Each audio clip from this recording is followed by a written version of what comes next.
വർഷം 2019 അന്ത്യം. ആരും പ്രതീക്ഷിക്കാത്തൊരു കൊടുങ്കാറ്റ് ലോകത്തെ കാത്തിരിക്കുകയായിരുന്നു. ചൈനയിലെ വുഹാനിൽ നിന്ന് പൊട്ടിപ്പുറപ്പെട്ട കൊറോണ വൈറസ് അതിർത്തികൾ ഭേദിച്ച് നിമിഷ നേരം കൊണ്ട് ലോകമാകെ പടർന്നു. 2020 ജനുവരി 30 ലോകാരോഗ്യ സംഘടന ആഗോള ആരോഗ്യ അടിയന്തരാവസ്ഥ പ്രഖ്യാപിച്ചു. ലോകം നിശ്ചലമായി. എന്ത് ചെയ്യണമെന്നറിയാതെ മനുഷ്യൻ തളർന്നു. ലോക്ക്ഡൗണുകൾ, യാത്രാ നിരോധനങ്ങൾ, മാസ്കും സാനിറ്റൈസറും ജീവിതത്തിൻ്റെ ഭാഗമായി. ആരോഗ്യ പ്രവർത്തകർ ജീവൻ പണയം വെച്ച് പോരാടി. പക്ഷെ മനുഷ്യൻ തോറ്റില്ല. റെക്കോർഡ് വേഗത്തിൽ വാക്സിൻ വികസിപ്പിച്ചു, പരീക്ഷിച്ചു, ലോകത്തിന് നൽകി. ആ ഒരൊറ്റ കണ്ടുപിടുത്തം ലക്ഷക്കണക്കിന് ജീവൻ രക്ഷിച്ചു.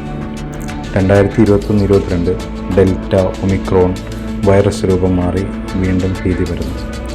ഔദ്യോഗികമായി 70 ലക്ഷത്തിലധികം പേർ മരണപ്പെട്ടു. 2022 പകുതിയോടെ ലോകം ഉണർന്നു തുടങ്ങി. നിയന്ത്രണങ്ങൾ പതിയെ നീക്കി. ജീവിതം വീണ്ടും മുന്നോട്ട് നീങ്ങി. 2023 മെയ് 5 WHO പ്രഖ്യാപിച്ചു, COVID-19 ഇനി ആഗോള അടിയന്തരാവസ്ഥയല്ല.